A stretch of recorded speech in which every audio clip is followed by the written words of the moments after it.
Nuestro pastor Andrés Rodríguez, él tiene la responsabilidad.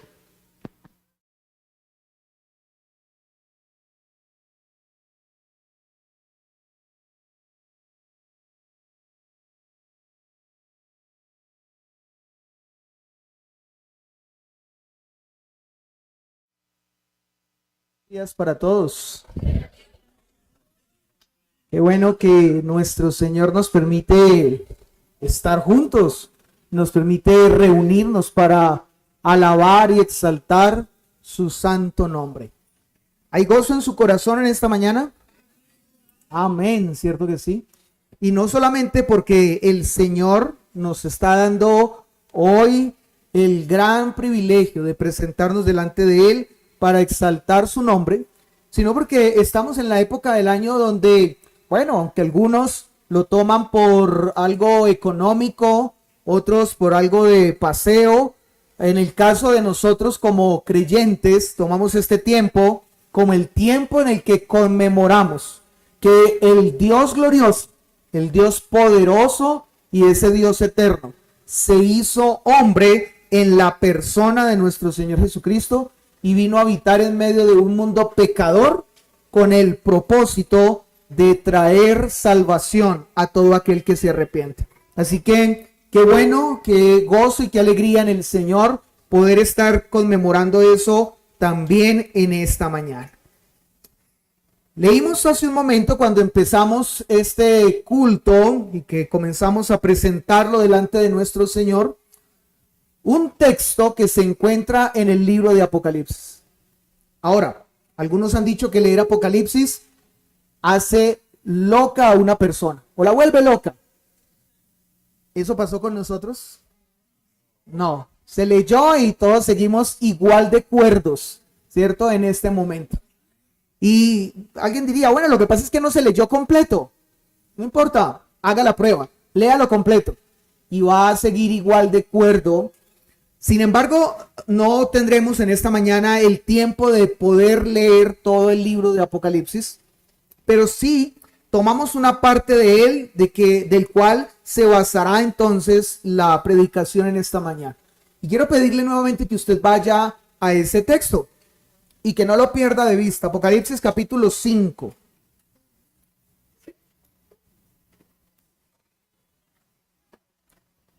Y estaremos estudiando los versículos 1 al versículo número 10. Pero mientras que usted nuevamente se ubica en ese texto de la palabra de nuestro Dios, yo quiero invitarle a que usted trate de recordar algunas metáforas que han sido usadas para hacer referencia a nuestro Señor Jesucristo. Puede ser que alguno, de pronto escuchando la palabra metáforas, no tenga claro lo que son metáforas. Así que simplemente permítame decirle que metáforas son comparaciones. Ahora, son comparaciones que a veces son tomadas de no precisamente cosas como ejemplos que podrían ser equivalentes, sino más bien de imágenes que podrían ayudarnos a comprender una primera imagen. Ustedes dirán, bueno, eso como que es enredado. Permítanme simplemente citarle algunas metáforas que hablan acerca de nuestro Señor Jesús y con eso me hago entender. Cuando nosotros vamos, no busquen los textos, solamente los voy a citar. Cuando nosotros vamos a Juan capítulo 6, versículo 48, encontramos en ese texto que nos dice, nuestro Señor Jesús dijo de Él mismo que Él es el pan de vida. Entonces, Jesús, para hacerse entender un poco más y decir quién era Él o hacerse comprender un poco más en quién era Él, Él dijo, yo soy el pan de vida. Pero en Juan capítulo 8, versículo 12, Él también dijo, yo soy la luz del mundo. En Juan capítulo 10, versículo 9, Él dijo, yo soy la puerta de las ovejas. En Juan también capítulo 10, versículo 11, Él dijo, yo soy el buen pastor. En Juan capítulo 11, versículo 25, Él dijo, yo soy la resurrección y la vida. Juan capítulo 14, versículo 6, él dijo, yo soy el camino, la verdad y la vida. Y en Juan capítulo 15, versículo 1, él dijo, yo soy la vid verdadera. Bueno, cada una de estas imágenes que usó nuestro Señor Jesús para hacer comprender un poco más quién era Él, justamente tenían ese propósito, llevarnos a comprender quién era Jesús. Y cuando vemos entonces esas imágenes o esas metáforas usadas por nuestro Señor Jesús, pues eso nos lleva entonces a tener una mayor comprensión de lo que Él es y aún de lo que Él ha hecho. Ahora, yo quisiera hacerles esta pregunta. Y la pregunta es, ¿cuál de las metáforas que acabo de recordar le llevan a ustedes a tener una mayor comprensión de quién es Jesús? Ustedes, si tuvieran que escoger algunas de esas metáforas, podrían ustedes decir, creo que para mí, si se hablara de gustos, creo que para mí la mejor metáfora sería, ¿cuál? El camino, el pan, la luz, el buen pastor, la resurrección. Muy bien, yo creo que sería difícil escoger una de ellas. Y yo creo que si a mí me preguntaran cuál escoger, yo diría ninguna.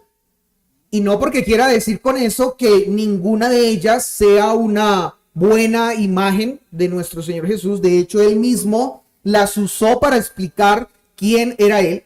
Pero diría que ninguna, porque para mí hay una mejor metáfora, y aquí estamos hablando ya de gustos, no porque esté diciendo que la que voy a mencionar es mejor que todas las anteriores, sino es cuestión de gustos, porque para mí hay una mejor metáfora sobre Jesús. Y esa mejor metáfora es la que encontramos en Apocalipsis, tiene eco, en Apocalipsis capítulo 5. Y yo quiero pedirles entonces que como ustedes ya han tenido allí abierta su Biblia en ese texto, quiero pedirles que entonces volvamos a él. Y que como ya lo leímos, así que creo que hay ya una comprensión de ese texto, quiero pedirles que recordemos de manera general lo que el texto está mencionando. El texto nos está hablando de que Juan está viendo una visión. Y en esa visión de Apocalipsis, él está viviendo un momento muy impactante. Y es tal el impacto que está viviendo Juan que él se encuentra llorando. ¿Y por qué está llorando? Juan está llorando porque hay un libro que no ha podido ser abierto y sus sellos no han podido ser quitados. Así que en ese momento Juan está tratando de mirar quién puede hacer eso, quién puede lograr que este libro sea abierto y sus sellos quitados, pero nadie en ese lugar puede tener esa autoridad. Así que entonces Juan llora por ver esa imagen. Sin embargo, un anciano se acerca a Juan y le dice, no llores. Y la razón por la que el anciano le dice a Juan que no llore es porque hay un león que es el que va a hacer posible que ese libro sea abierto y los sellos sean quitados.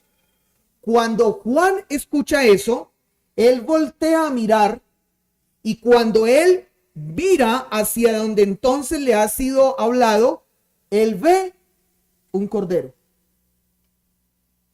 ¡Wow! ¡Qué metáfora tan impactante! Y yo quiero pedirle que usted otra vez traiga a su mente esta imagen. Juan está llorando. No hay alguien que pueda abrir este libro y desatar los sellos. Sin embargo, se le dice a Juan, hay alguien que lo puede hacer. Y ese alguien es un león. Y cuando Juan voltea a mirar para ver el león, lo que él ve es un cordero. Es decir, en esta imagen o en esta metáfora se unen dos imágenes de una manera perfecta. ¿Cuáles son las dos imágenes? La imagen del león y la imagen del cordero. Estas dos imágenes se unen allí. Ahora, yo no sé qué tanto usted se ha dedicado a la tarea de leer Apocalipsis. Muchos leen los Salmos, muchos leen los Evangelios y lo hacen porque traen bendición a sus vidas, está bien. Pero resulta que la misma palabra de Dios nos dice que nosotros debemos leer toda la Escritura. Eso incluye Apocalipsis. Ahora, también sé que leer Apocalipsis no es un libro fácil. Es un libro que hay que leerlo y estudiarlo con una gran responsabilidad, no para no volverse locos, sino para comprender el mensaje que está allí guardado en ese libro. Permítame decirle que Apocalipsis fue escrito con la intención de usar muchas imágenes y cada una de esas imágenes producir un gran impacto para quienes iba dirigido este libro. Ahora, es verdad que este libro oculta un mensaje, pero ¿saben qué es lo más especial? Que este libro oculta un mensaje a la luz de todos. Oculta un mensaje, pero de una manera que claramente podía ser entendido. No es un mensaje que hay que, con jeroglíficos, descifrar, o que hay que hacer un estudio profundo en una universidad y fuera de eso una maestría para después comprenderlo. Este es un mensaje que claramente los destinatarios del tiempo para que fueron escritos podían comprenderlo, pero no solamente eso, también para los creyentes del día de hoy. O sea, usted no puede concluir que como este libro fue escrito para creyentes del primer siglo, pero nosotros no lo somos, somos creyentes del siglo XXI, ya han pasado 20, pues bueno, no lo vamos a comprender. Al contrario, también, aunque hayan pasado 20 siglos, podemos comprender el mensaje de este libro y ver las grandes maravillas que allí están reveladas para nosotros. Ahora, para los creyentes del primer siglo, era más fácil comprender este libro por una razón, que nos diferencia a ellos de nosotros. Y la razón es porque ellos estaban siendo perseguidos y nosotros no. La persecución que los cristianos del primer siglo estaban teniendo los llevó a comprender mucho más fácilmente el mensaje de Apocalipsis. Como nosotros hoy no somos perseguidos, hoy nosotros gozamos de la bendición de que nos reunimos en este lugar y nadie va a venir a prenderle fuego a esta casa. Ni nadie nos está esperando al salir de este lugar para tomarnos presos y llevarnos a cárceles. Ni mucho menos por venir a este lugar, cuando regresemos a nuestras casas o empresas, no las vamos a perder. Pero los cristianos del primer siglo, sí. Y justamente entonces era por esta persecución que los cristianos del primer siglo comprendieron mejor el Apocalipsis. Pero si nosotros podemos tener eso en mente, vamos nosotros a poder comprender un poco más el mensaje que allí está revelado, que igual sigue siendo tan impactante para nosotros como lo fue para ellos. Permítame solo mencionarle un par de cosas que están alrededor de este libro. La primera gran persecución que se dio a los cristianos fue iniciada por un emperador llamado Nerón. No sé si ustedes lo han escuchado. Nerón en el año 64 después de Cristo. Y esta persecución se da por un gran incendio que se produce en Roma. Pero ¿saben por qué se da la persecución a los cristianos? Porque Nerón, para librarse de responsabilidad, culpó a los cristianos. Y al responsabilizar a los cristianos, desató una persecución en contra de ellos. Ni siquiera fue propiamente por la fe. Ahora, entonces, al ser ellos perseguidos y al ser ejecutados por el Estado, los cristianos se dispersaron. Y esto fue bueno porque el evangelio a la fuerza, pero fue llevado a muchos lugares en este primer siglo. Ahora, todo esto se desató con una terrible violencia hasta el año 68 después de Cristo. En ese tiempo, muchos cristianos murieron violentamente. Entre ellos, según la historia cristiana, se cuentan a Pedro y a Pablo, uno de los apóstoles, que creo ustedes conocen claramente. Ahora, cuando el apóstol Juan escribe el Apocalipsis, ya han transcurrido casi 30 años de cuando se desata esa persecución. Y todavía se encontraban los cristianos siendo perseguidos, ya no con tanta violencia, pero estaban siendo perseguidos. Y esto sucede en el año 95 después de Cristo. ¿Dónde se encontraba Juan?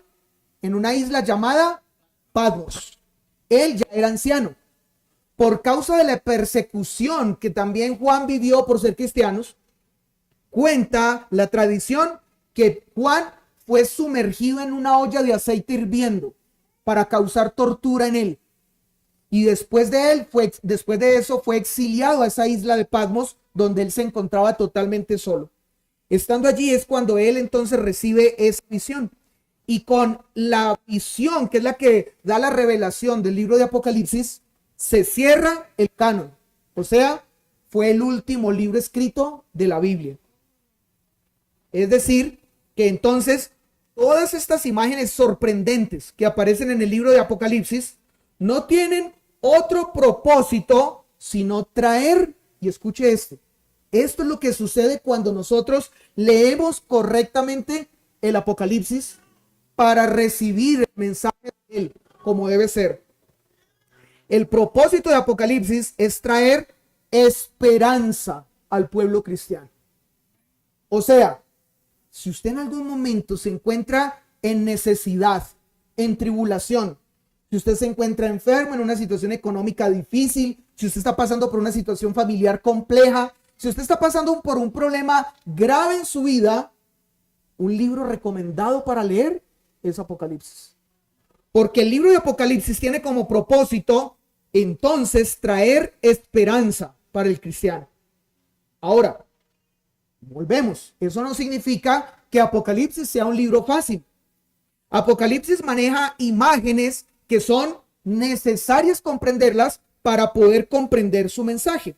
Pero Apocalipsis fue escrito de esta manera y yo creo que así ustedes lo van a comprender un poco más.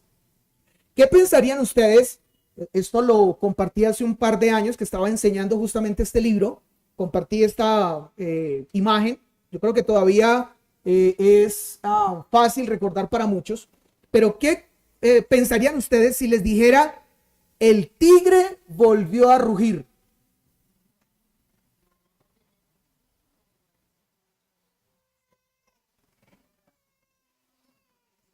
No, no se les pasa nada por la cabeza cuando yo les digo el tigre volvió a rugir.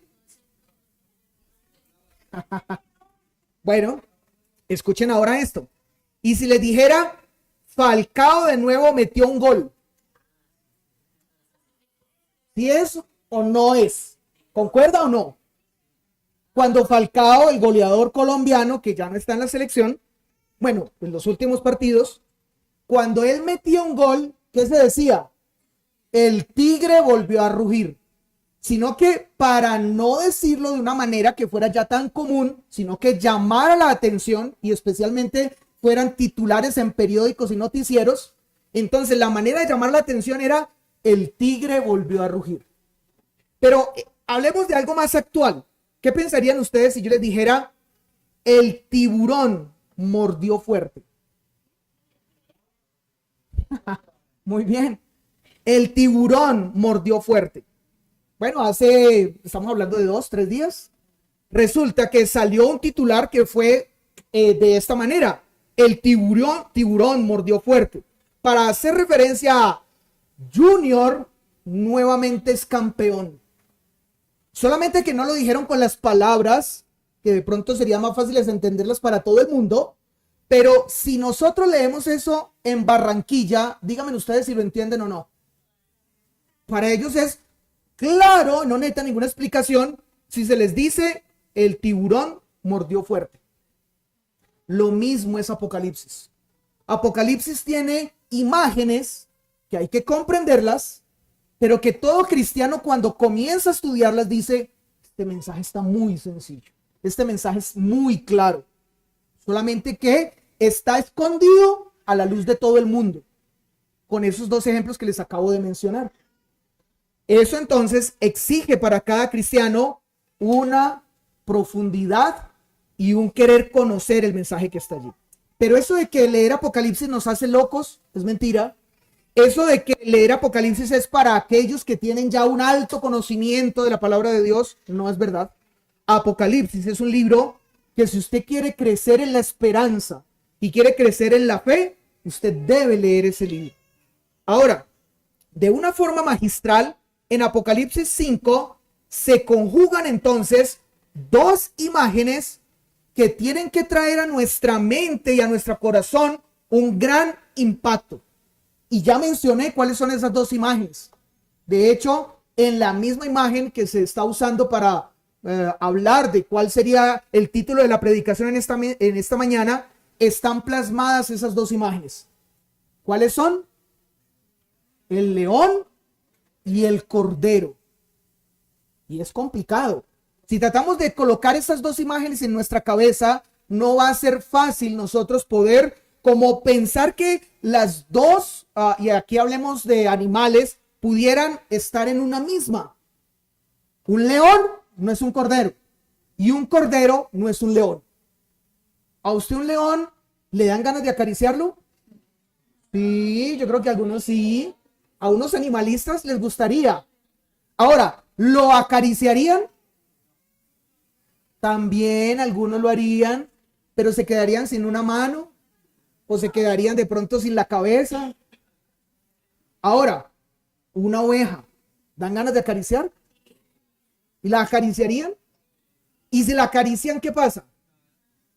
Bien, son dos imágenes que en algunas cosas podrían ser similitudes o tendrían similitudes, pero en otras cosas son totalmente opuestas. ¿Sí? Y en Jesús, las dos imágenes se complementan perfectamente porque nos muestran realmente quién es Él. Ahora, hablemos del león. Y yo quiero pedirles que vayamos a la Escritura para que veamos desde qué momento la Escritura comienza a hacer referencia a Jesús o diciendo de Él que es un león. Estamos en esta semana compartiendo a través del grupo de WhatsApp de la iglesia y con hombres y con mujeres y con niños y con jóvenes de las profecías que en la Biblia están registradas y que anuncian el nacimiento de Jesús. Y la segunda profecía que revisamos esta semana habla acerca justamente de esto. ¿Recuerdan ustedes cuál fue?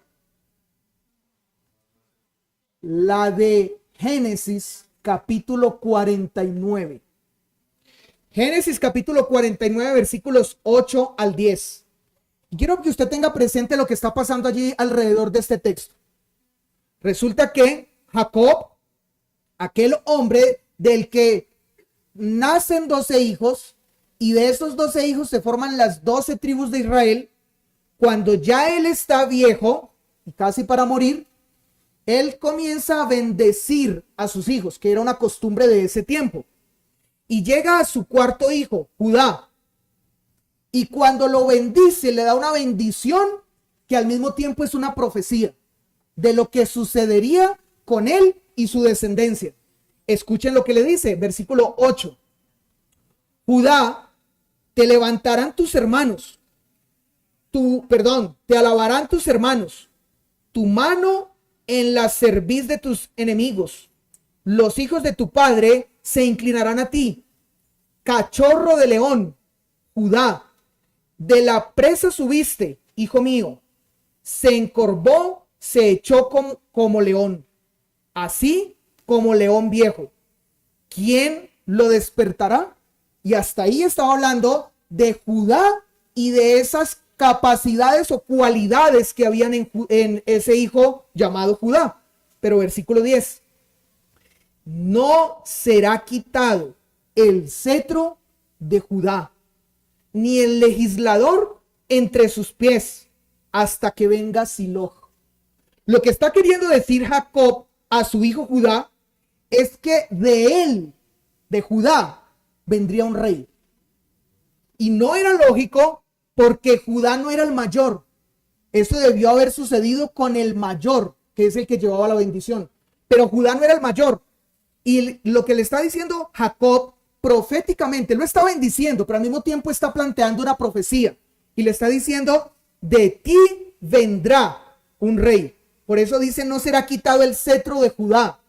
Y dice, ni el legislador entre sus pies, aquel que sea el que establezca las leyes o las haga cumplir, hasta que venga Siloj.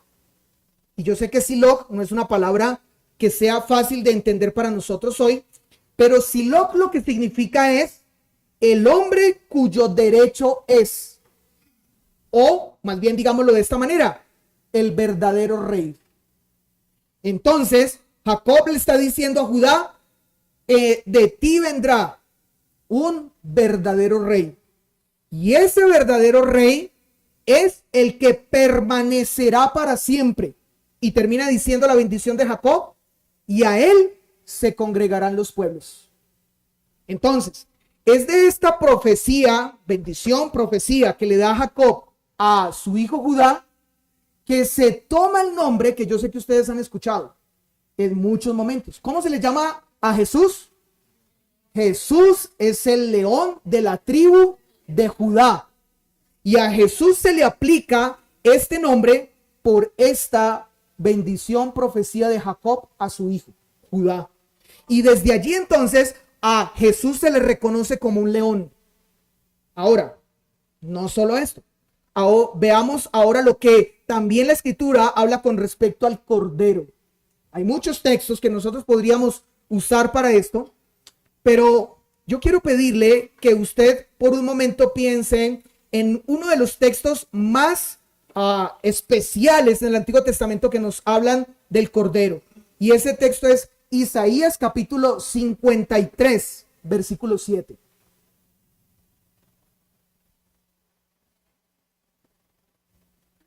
Isaías 53, 7. ¿Qué nos dice ese texto? Isaías también está haciendo una profecía que el Espíritu Santo ha traído a él para que él, 800 años antes de que esa profecía se cumpliera, fuera dicha. Y lo que aquí se habla entonces es acerca de un hombre que en ese momento se le llamó el siervo sufriente de Jehová.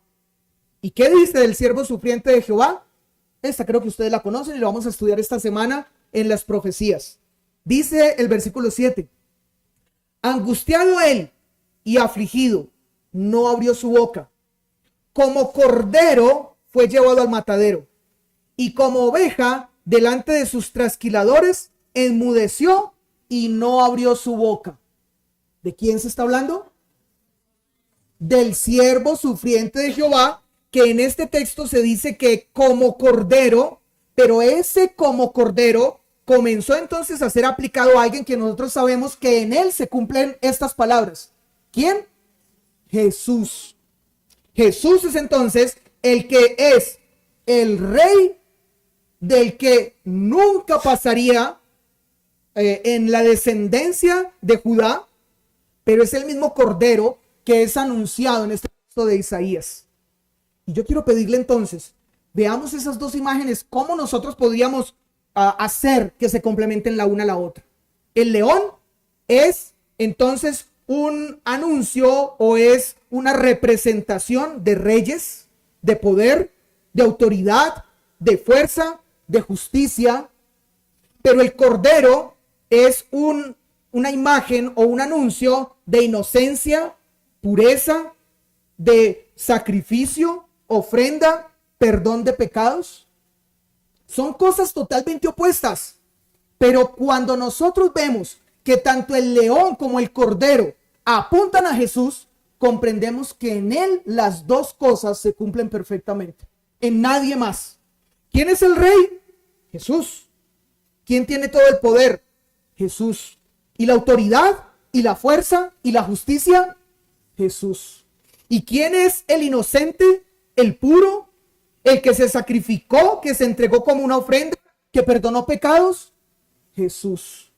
Las dos imágenes anunciadas desde el Antiguo Testamento en Cristo se complementan perfectamente.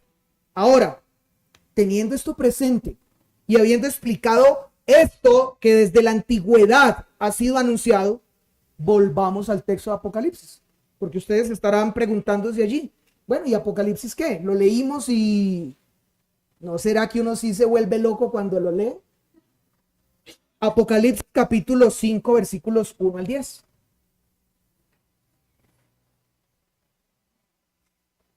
Y vamos ahora a leerlo. Y yo voy a comenzar a detenerme en algunos puntos para explicar las imágenes que aparecen en ese texto. Y ustedes van a comenzar a ver lo mismo. El tiburón, ¿qué? Mordió fuerte. O el tigre volvió a rugir. Miren lo que dice el versículo número 1. Y vi en la mano derecha del que estaba sentado. ¿Quién estaba sentado? Dios Padre. Pero ahora yo quiero que ustedes tengan presente esto. Cuando en el Apocalipsis se habla de estar sentado, no es propiamente que en el cielo hay un lugar, llamémosle trono, como una especie de asiento, donde hay alguien que está sentado en ese asiento o sentado en ese trono. No. Cuando se habla de sentado, es gobernando. Eso es lo que significa sentado. Y ustedes dirán, ¿y por qué? Bueno, traigamos a nuestra mente la imagen de los reyes en el tiempo del Antiguo Testamento o en el tiempo de siglos atrás. Cuando los reyes iban a establecer sus decretos o a dar las órdenes que el pueblo debía cumplir, ¿qué hacían los reyes? Pero ¿cómo lo hacían en la práctica? Ellos iban a su trono y se sentaban. Y desde su trono sentado decían, esta ley promulgo y tiene que ser cumplida. Desde ahí viene esa imagen, pero no significa que en el cielo va a haber entonces un trono y vamos a ver a alguien sentado allí. Yo no creo que usted deba, cuando llegue al cielo, si usted se ha arrepentido de sus pecados y creído en Cristo, conforme a como la Escritura lo ordena, yo creo que lo mejor es que usted no vaya buscando un trono, ni vaya buscando a alguien sentado en ese trono, porque no lo va a encontrar. Esta es una imagen que dice, Dios Padre está gobernando. Él es el soberano. Ahora, dice entonces, sentado en el trono, un libro escrito por dentro y por fuera. ¿Será correcto que usted llegue al cielo tratando de buscar ese libro? Yo lo quiero leer. ¿Dónde estará ese libro que a mí me gusta tanto la lectura y quiero leerlo también allá? No hay un libro como tal.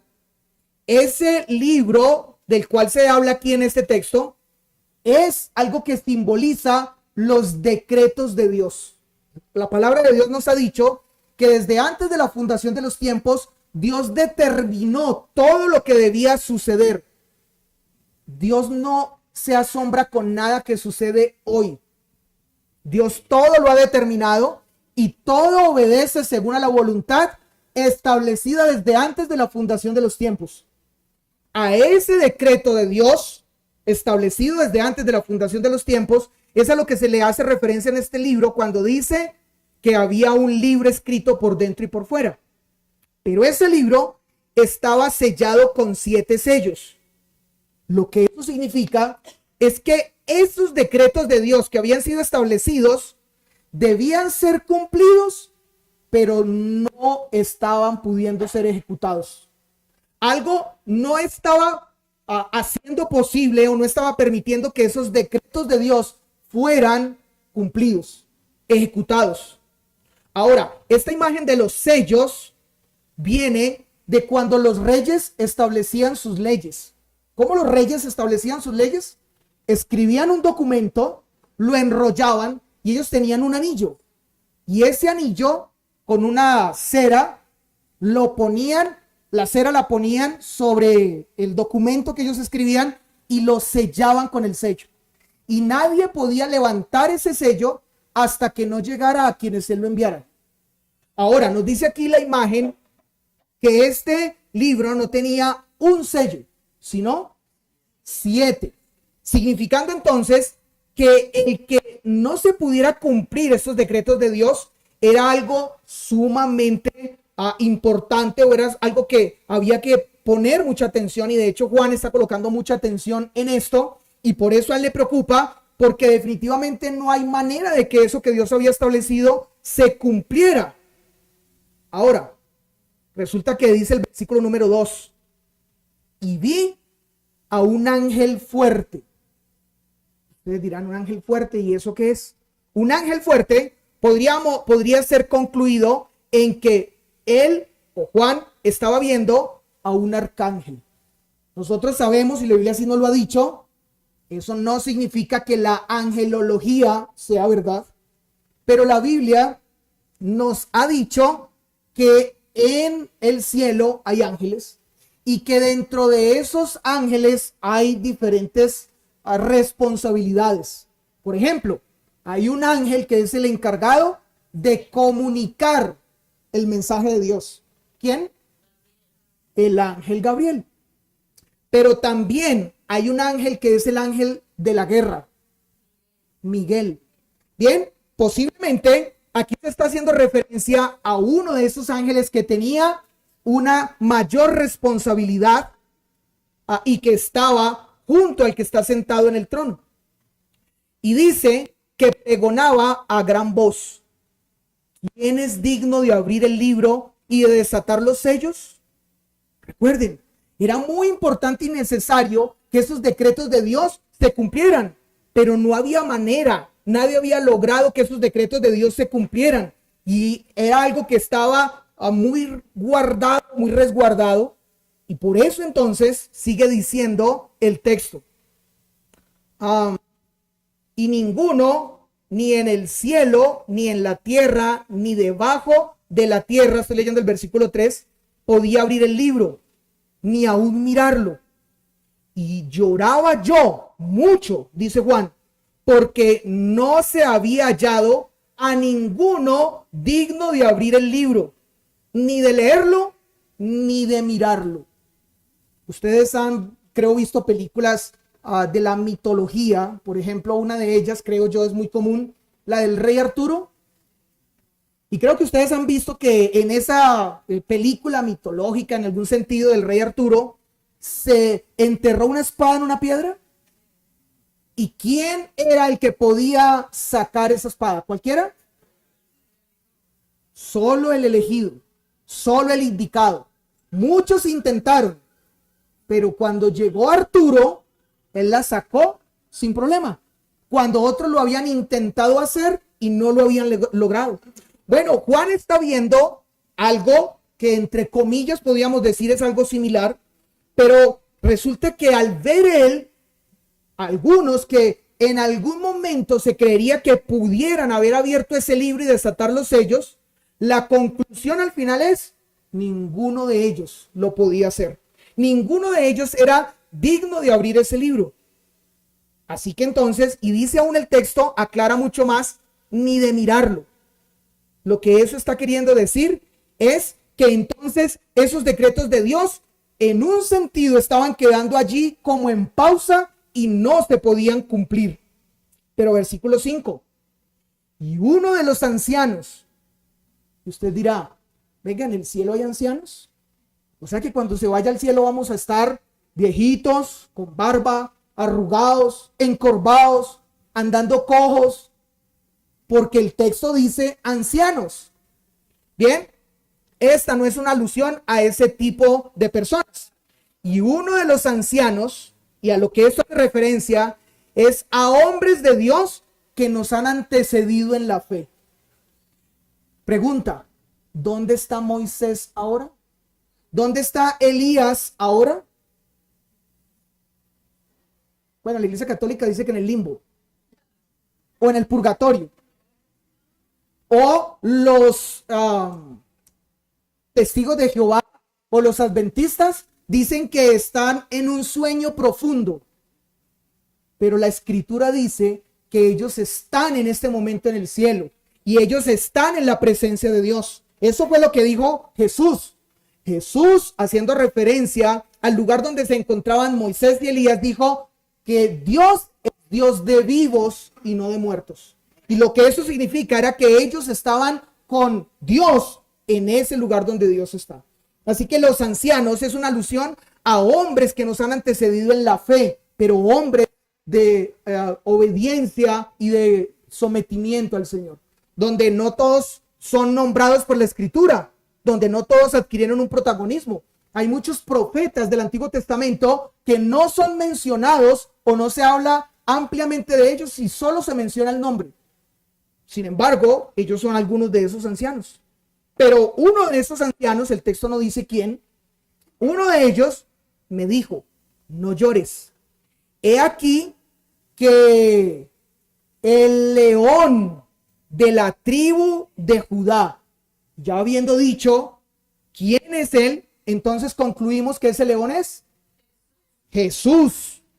Jesús, la raíz de David, ha vencido para abrir el libro y desatar los 7 sellos. Y yo quiero pedir que usted tenga presente algo que aparece muy ligeramente aquí, pero tenga presente, hay una batalla que se está librando entre Jesús y Satanás. Lo que, por ejemplo, en el Medio Oriente se habla de que es una batalla que se libra entre el bien y el mal, el yin y el yang, ¿sí? Pero no podemos desconocer que hay una batalla espiritual. Dijimos que hay un ángel o arcángel que es el de la guerra, y si hay guerra es porque hay una batalla. Pero resulta que cuando leemos nosotros Apocalipsis, una de las cosas que vamos a encontrar constantemente, y por eso Apocalipsis es un libro de esperanza, es que esta es la única batalla que se está librando hoy, pero ya se sabe quién es el vencedor. ¿Quién va a ganar entre Israel y Hamás? ¿Usted sabe? ¿O entre Rusia y Ucrania? Usted no sabe, ni yo. Y podíamos decir hoy, bueno, si hacemos las apuestas, no es que usted vaya a apostar, no le estoy diciendo que lo haga, sino es una expresión, ¿sí? Entre Israel y Hamás, usted diría, no, pues Israel es el que tiene el mayor poderío militar. Ah, pero usted no sabe. A veces la tortuga le gana a la liebre, ¿sí? Ahora, resulta que esta batalla, aunque se libra, es la única batalla que ya tiene un vencedor. Se está librando porque hace parte de los decretos de Dios. Pero el texto está diciendo claramente, la raíz de David ha vencido. Eso ya sucedió. Ya hay un victorioso, ya hay un vencedor. Y ese vencedor es el león de la tribu de Judá. Este entonces ha vencido para abrir el libro y desatar los 7 sellos. Entonces, lo que no podía ser abierto, lo que no podía ser desatado para que los decretos de Dios se cumplieran, ahora Juan comienza a ver que sí es posible y que sí comienza a haber alguien que puede hacer que esos decretos de Dios se cumplan. Pero es ahí donde pasa lo sorprendente. Juan entonces dice que él escucha que le mencionan que es el león, pero el versículo 6 dice, y miré y vi que en medio del trono y de los 4 seres vivientes, ustedes se preguntarán, ¿y quiénes son los 4 seres vivientes? Los 4 seres vivientes es una alusión a ángeles. Seres vivientes en el Apocalipsis habla de ángeles, esos seres que son obviamente mucho más superiores a los humanos en cuanto a fuerza y capacidad. A ellos se les hace alusión con seres vivientes. Y en medio de los ancianos, otra vez, no viejitos, en medio de los ancianos, y ya más adelante voy a aclarar un poco más, pero permítame ahora hacer referencia que estos ancianos hacen una referencia a almas de los que han muerto en Cristo. Los únicos, Moisés y Elías no son los únicos que han muerto en Cristo. Yo creo que usted ha conocido personas que han muerto habiendo colocado su fe en Cristo. ¿Cierto que sí? ¿Y dónde están ellos? La Escritura nos dice, otra vez, están en el mismo lugar donde están Elías y Moisés. Ellos no están ni en el limbo, ni en el purgatorio, ni en un sueño. Ellos están en este momento, en sus almas, están en el cielo. Eso es lo que nos dice la Escritura. Así que es a ellos a los que hace referencia ancianos, almas de los que han muerto en Cristo. estaba en pie un cordero como inmolado. ¿A quién está haciendo referencia ahora esta imagen? A Jesús. ¿Y por qué inmolado? ¿Por qué inmolado? Porque aunque nuestros cuerpos, como el de Cristo, va a ser transformado, una de las cosas que no se borró en el cuerpo de Cristo después de que Él fue transformado fue las heridas que le provocaron todo ese sufrimiento y dolor. ¿Recuerdan ustedes que después de que Él resucitó, Tomás, el discípulo que era incrédulo, Jesús le dijo, mete tu dedo en mi mano y tu mano en mi costado, y cree, y ya Jesús había sido transformado. Así que entonces, este cordero que Juan estaba viendo, él lo estaba identificando, y él estaba diciendo, sí, él fue el que yo vi, él fue el que crucificaron, él fue el que se sacrificó, es el mismo, solamente que se le llama cordero, como inmolado, que tenía 7 cuernos. Y si usted se trata de imaginar a Jesús con 7 cuernos, creo que no va a ser una imagen que usted diga, uy, tan bonito Jesús. No, yo no creo que esa sea la manera de entender esta expresión.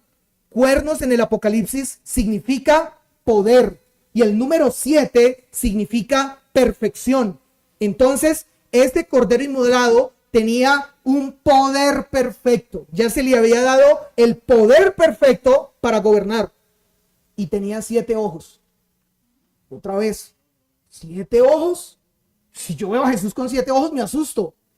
Pero resulta que esos ojos hablan de sabiduría. A Jesús, entonces, o en él se entendía que estaba toda la sabiduría.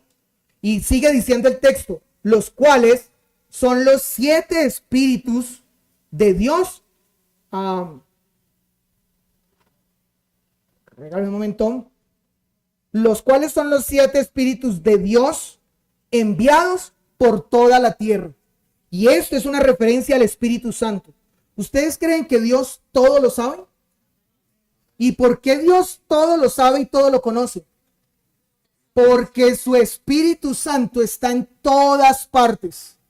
Y usted puede esconderse hasta debajo de una piedra para ocultarse de Dios, de su presencia, o aún del conocimiento de lo que Dios sabe que usted está haciendo, y no podrá hacerlo. Porque Dios está en todas partes a través de su Espíritu Santo. Ahora, dice el versículo 7, y vino y tomó el libro de la mano derecha del que estaba sentado en el trono. Y cuando hubo tomado el libro, los 4 seres vivientes, ¿que son quiénes? Ángeles, una referencia a los ángeles que están en el cielo. Y los 24 ancianos. Dijimos hace un momento, un anciano fue el que le habló a Juan.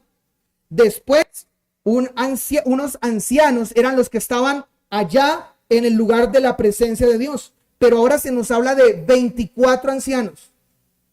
Y usted dirá, cuando yo vaya al cielo, ¿podré por lo menos hablar con uno de los 24 ancianos? Pues la respuesta es sí. ¿Y sabe por qué? Porque los 24 ancianos es una referencia al pueblo de Dios en general. El pueblo de Dios del Antiguo Testamento se representa en las 12 tribus de Israel. Y el pueblo de Dios en el Nuevo Testamento se representa en los 12 apóstoles. Y 12 más 12 son 24. Y esos 24 ancianos es la representación de todo el pueblo de Dios. Tanto los que estaban muertos y sus almas estaban en el cielo para ese momento, como los que estaban vivos o aún no habían nacido. Ahora, dice entonces, se postraron delante del Cordero. O sea, todo el pueblo de Dios estaba postrado delante del Cordero. Todos tenían arpas y copas de oro llenas de incienso. Y usted dirá, ¿hay arpas? Uy, yo quiero tocar una de esas. Hace poco el Señor nos permitió ir con mi familia a Los Llanos, a Villavicencio, y allí vimos tocar esas arpas. Y uno dice, wow, la manera como las tocan. Y de pronto alguno dirá, yo quiero aprender a tocar arpas. Pero, ¿será que en el cielo van a haber arpas como esas para tocar? ¿Qué significa eso? Y la respuesta es muy sencillo. para poder usted saber qué significan esas arpas y esas copas de oro llenas de incienso, pues siga leyendo el texto y el texto lo va a decir. Que son las oraciones de los santos. ¿Las arpas son las oraciones? Sí. ¿Las copas de oro llenas de incienso son oraciones? Sí, eso significan. Otra vez, el tigre volvió a rugir. El tiburón mordió fuerte. Lo que significan claramente por este texto, sin tener que ir a otros, es oraciones. Versículo 9. Y cantaban un nuevo cántico diciendo: digno eres de tomar el libro y de abrir sus sellos. ¿A quién le están cantando? A Jesús. Porque tú fuiste inmolado y con tu sangre nos has redimido para Dios. ¿Sí fue así o no fue así? ¿Qué logró la sangre de Cristo derramada en la cruz del Calvario? La salvación de todo aquel que cree y va delante de él en arrepentimiento y fe. Ahora, sigue diciendo: con tu sangre nos has redimido para Dios, de todo linaje y lengua y pueblo y nación, y nos has hecho para nuestro Dios reyes, sacerdotes, y reinaremos sobre la tierra. Yo creo que cuando nosotros leemos este texto y teniendo esto en mente decimos: es mucho más fácil comprender Apocalipsis. Yo sé también que ustedes ahora comprenden un poco más esto por lo que yo les dije. Y esto que yo les dije, alguno podría decir: bueno, pero a mí, ¿quién me garantiza que lo que Andrés dijo es lo que significa? Bueno, no tenía el tiempo para ir a cada texto y mostrarles que cada una de las cosas que les compartía es así. Pero una recomendación, si ustedes quieren entender Apocalipsis. Apocalipsis está conectado con el Antiguo Testamento. Y las imágenes de Apocalipsis vienen del Antiguo Testamento. Por esto, muchas de las cosas que se tiene claramente la explicación es porque en el Antiguo Testamento ya habían sido enseñadas. Y recuerden, los cristianos del primer siglo entendían eso más fácilmente porque para ellos el Nuevo Testamento no estaba escrito. Lo que ellos tenían escrito era el Antiguo Testamento. O sea que la Biblia que ellos leían, ¿qué era? El Antiguo Testamento. Ellos no leían los evangelios, ni el libro de Hechos, ni las cartas de Pablo, porque no estaban escritas. Ellos leían a los libros históricos y los profetas. Por eso esto que ellos recibieron en este mensaje era claro entenderlo para ellos. Ahora, no sé si ustedes notaron algo al ir poco a poco explicando el libro de Apocalipsis. Yo sé que la atención de ustedes se centró en el ir entendiendo un poco a poco el Apocalipsis, este texto de Apocalipsis. Pero mi intención no fue irles explicando lo que este texto significaba. Ahora, no se los dije al principio para que no se predispusieran para eso. Pero mi intención al irles explicando parte por parte de este texto era para mostrarles algo. Y lo que quería mostrarles es que este texto muestra en resumen la historia de la humanidad. No sé si lo notaron.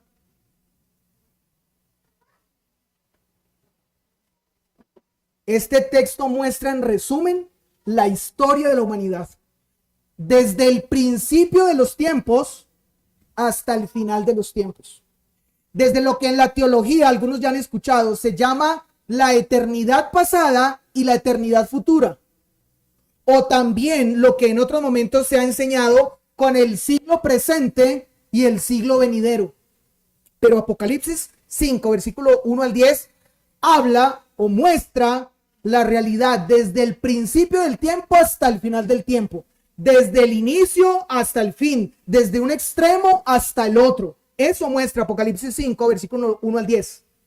Ahora usted dirá: ya, pero eso no era todo lo que yo quería mostrarles. O no era todo lo que yo quería que ustedes ahora supieran. Lo que también quiero que ustedes ahora comprendan es que de un extremo al otro hay un protagonista. Y ese protagonista del principio al fin es Cristo. Cristo es el que permea todo. Cristo es el que hace que todo tenga una razón. Cristo es el que hace que toda esa línea avance y se desarrolle una historia. Es Cristo. La humanidad no tiene razón de su existencia en sí misma. No ha sido creada para ella y por ella. Todo ha sido creado para Cristo y para la gloria de Él. Ahora, permítame contarle algo. Y es, de todas las teologías, algunos han estudiado teología o están en el proceso de estudiar teología y van a encontrar que hay diferentes teologías, pero de las diferentes teologías que se pueden estudiar en el estudio de la palabra de Dios, a mí personalmente me gusta estudiar uno. Y esa teología es la que se llama teología bíblica. Y usted dirá, teología bíblica es aquella que estudia la Biblia. No es eso. Teología bíblica es aquella que muestra a Cristo a lo largo de toda la escritura, de principio a fin. Y también es aquella que se encarga de mostrar cómo toda la escritura apunta a Cristo. Por eso a mí me gusta estudiar la teología bíblica. Voy a recordarles algo que en un tiempo se los compartía, pero yo también sé que algunos no lo escucharon para ese momento. Y quiero mostrarles con eso justamente lo que les estoy mencionando. ¿Para qué existe la creación? ¿Por qué fue hecha la creación? Dios estaba desocupado, estaba rascando la cabeza y dijo, ¿para qué o en qué invierto el tiempo? Y él dijo, bueno, no tengo nada más que hacer, pues me dedicaré a hacer algo. Y ¡pum! La creación. No. La creación, según un teólogo, vive aún, John MacArthur, dijo que la creación es un regalo de bodas. Cuando la creación fue hecha para que fuera un regalo de bodas. Ustedes dirán, ¿un regalo de bodas? ¿Y para quién? Un regalo de bodas para su hijo. O sea, Dios el Padre hizo la creación para dársela a su hijo, porque él se casaría con el pueblo que él había apartado para él. La creación es un regalo de bodas. Ahora, entendiendo entonces que aún la creación misma tiene su razón en Cristo, yo quiero mencionarle un par de cosas más. Y esto simplemente permítame decírselo como información. Y se lo voy a decir rápido porque yo quiero que usted vea todo lo que abarca la escritura y que tiene que ver con Cristo. Pero la Biblia es la historia de Cristo. Y la Biblia muestra que todo gira en torno a Él. Por eso la escritura abarca muchos temas, pero todos están centrados en Cristo. Después de que el hombre peca, se anuncia la victoria de Cristo. Génesis 3:15. Y ese que vencería sería Cristo mismo. Pero también se habla de un linaje de los hijos de Dios, hombres piadosos, Génesis 5, para después mostrarnos que de allí vendría el Cristo. El arca de Noé no es el arca de Noé no es un arca normal o no es un barco normal, es un arca que anuncia a Cristo y que muestra que Cristo salvaría a través de la gracia. Génesis 7. Abraham es escogido por gracia para que en él fueran benditas todas las familias de la tierra. Esa fue la promesa. Y la única manera de eso cumplirse fue a través de Cristo. Dios no escoge a Ismael, sino a Isaac, los dos hijos de Abraham. Y escoge a Isaac para a través de él continuar la bendición de que todas las naciones serían benditas. Génesis 21. Jacob es elegido y Saúl desechado para formar a través de él el pueblo de Dios, por medio del cual vendría el Salvador. Génesis 32. Rubén siendo el hijo que era mayor de Jacob, no fue escogido para a través de él hacer cumplir esa promesa, sino a través de su cuarto hijo que era Judá. Y se prometió a través de Judá que de él vendría el rey, como lo vimos al principio, Génesis 49. De los hijos de Judá se escogió solo a Fares, el cual concibió un hijo y ese hijo era el de la promesa. Pero de este hombre, Fares, desciende otro muy conocido llamado Booz. Y Booz, entonces, él es hijo de una prostituta cananea.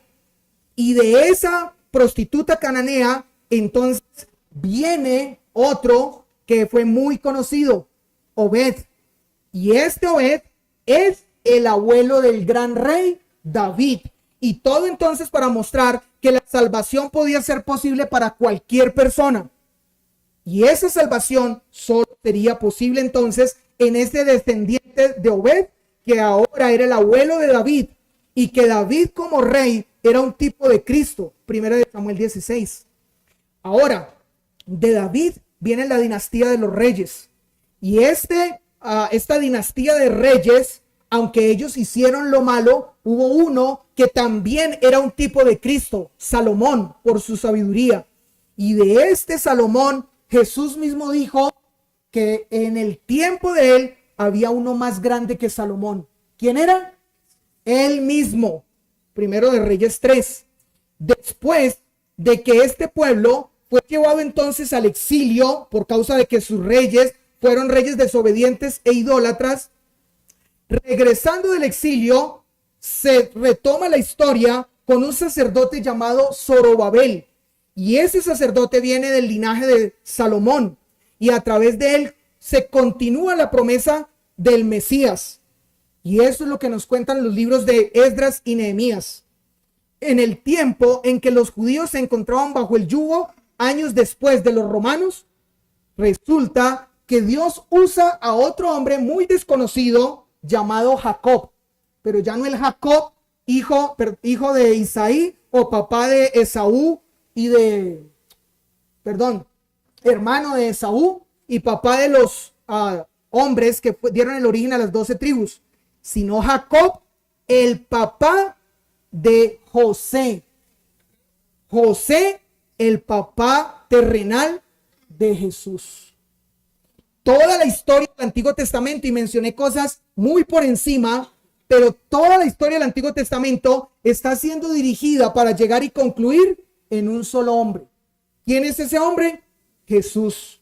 Y cuando este Jesús nace, Lucas, el historiador, en el capítulo 1, versículo 69, dice: nos levantó un poderoso Salvador en la casa de David, su siervo. Pero la historia continúa. Y Jesús fue anunciado por todos los apóstoles en el Nuevo Testamento. Y cuando llegamos nosotros a Apocalipsis 5, encontramos la gran imagen que nos muestra a nosotros ese poderoso Salvador. Un león y un cordero, mostrándolo como el protagonista de toda la historia, de principio a fin. Termine por favor escuchando esto en esta mañana. La voz que creó en el principio todo fue la de Jesús. El árbol de la vida que quedó custodiado por el ángel era una representación de Jesús. El maná era algo que anunciaba a Jesús. La roca de la que se habla en el desierto cuando el pueblo de Israel estuvo dando vuelta 40 años era Cristo. El tabernáculo anunciaba la presencia de Dios en Cristo en medio de su pueblo. La ley anunciaba de que solo uno podría cumplirla perfectamente, y ese era Cristo. Los sacrificios mostraban de que habría alguien que se sacrificaría perfectamente por el pecado del pueblo.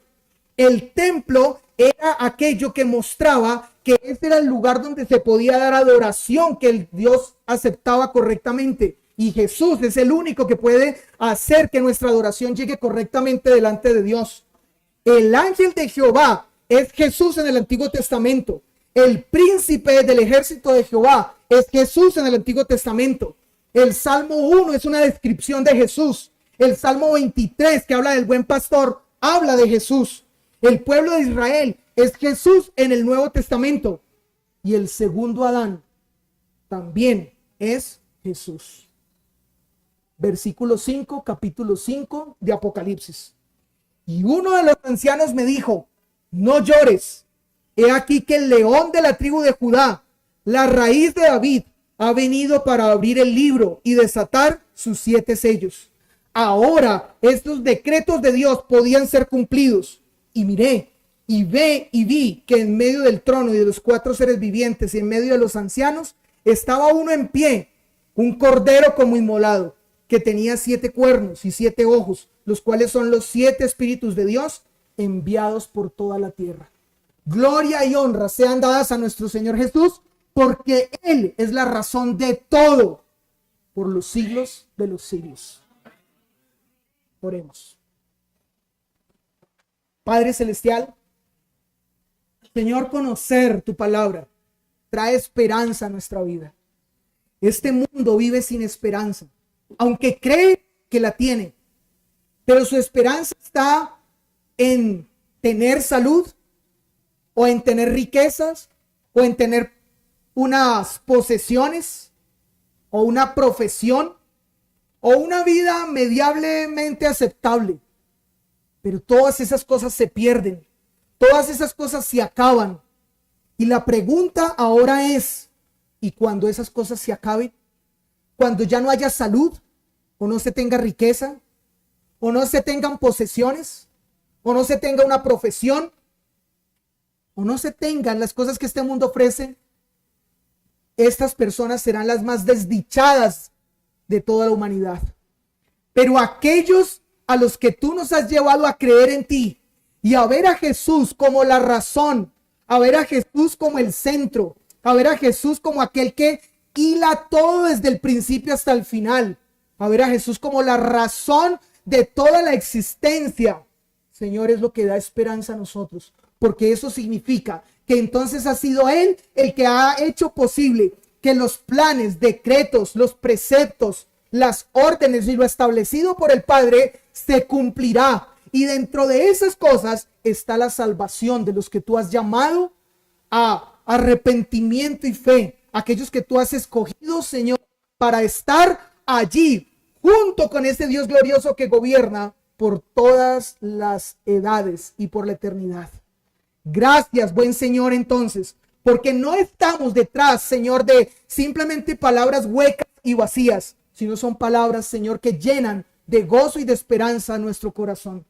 Llévanos a descansar y a crecer más en esto, y que en esta época en la que estamos celebrando, Señor, que tú te hiciste hombre, lo hagamos con la conciencia y el entendimiento de que todo es por ti y para ti, y a ti debe ser dada la gloria por los siglos de los siglos. Amén. Dios les bendiga, amados hermanos.